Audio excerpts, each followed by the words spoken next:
L'endométriose est une maladie inflammatoire chronique caractérisée par la présence d'endomètre en dehors de la cavité utérine. L'endomètre, c'est cette couche qu'on perd lors des règles qui va aller se mettre partout dans la cavité utérine. Il existe plusieurs sous-types. Donc vous avez l'endométriose superficielle ou péritonéale, donc qui se situe sur le péritoine, cette couche qui recouvre l'intérieur du ventre de la patiente. Vous avez l'endométriose ovarienne ou endométriome, donc les kystes qui sont présents dans les ovaires. Il y a aussi l'endométriose profonde, qui est cette endométriose qui se trouve sur l'intestin ou à l'arrière de l'utérus, et l'adénomyose, qui est une forme d'endométriose qui est située à l'intérieur du muscle utérin. Alors, ils sont multiples et variés. Les principaux sont surtout les douleurs qu'on appelle les dysménorrhées pendant les règles. Donc ce sont des douleurs très importantes qui sont uniquement là pendant les règles. Vous avez aussi des douleurs pelviennes chroniques, donc des douleurs en dehors des règles, plutôt parfois cycliques ou parfois non. Vous avez les douleurs lors des rapports sexuels qui sont aussi appelées dyspareunies et bien sûr parfois une infertilité associée. Ça, ce sont les principaux.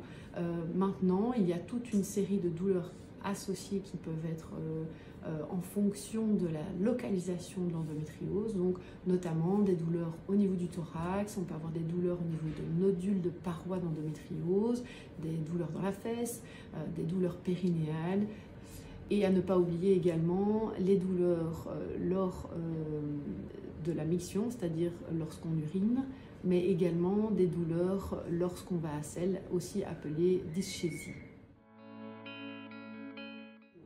Alors, le diagnostic est avant tout anamnestique, donc c'est-à-dire on va essentiellement se baser sur les symptômes de la patiente ainsi que sur l'examen clinique.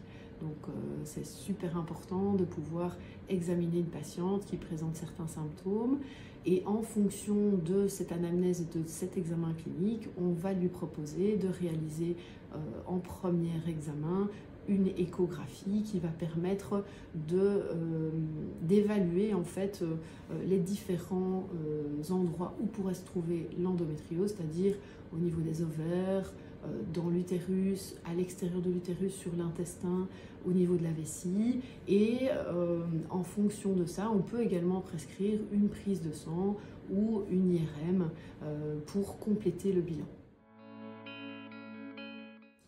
Oui, 20 à 50% des patientes avec une endométriose présentent une infertilité.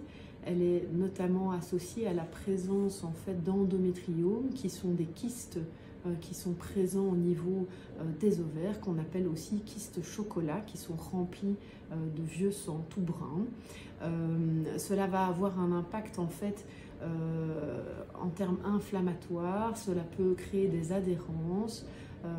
Cela a aussi un impact au niveau, bien sûr on l'a déjà dit, des douleurs lors des rapports sexuels et donc diminuer la fréquence de ceux-ci. Et ça va aussi avoir un impact sur l'implantation au niveau de l'endomètre. Donc tous ces facteurs réunis peuvent avoir une influence sur la fertilité de la femme. Tout d'abord, il y a les traitements antalgiques, médicamenteux, donc tout ce qui est anti-inflammatoire et antidépresseurs. Nous avons aussi des antiépileptiques que l'on peut prescrire dans certains cas.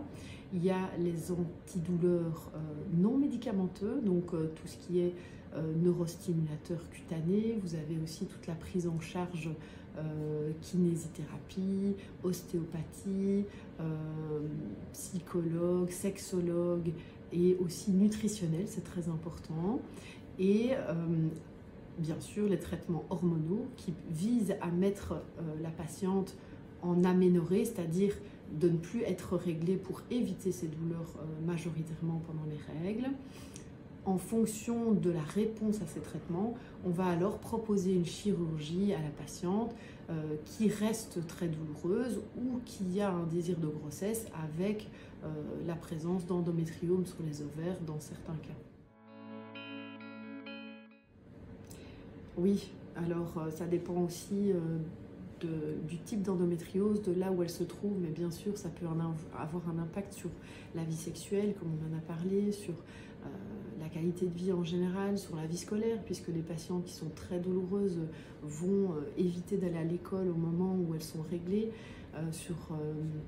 au niveau santé mentale, bien sûr que ça a un impact puisque les patientes douloureuses chroniques ont plus de mal à participer à des activités, à être en groupe, à se socialiser et donc peuvent être parfois un peu plus déprimées ou isolées socialement.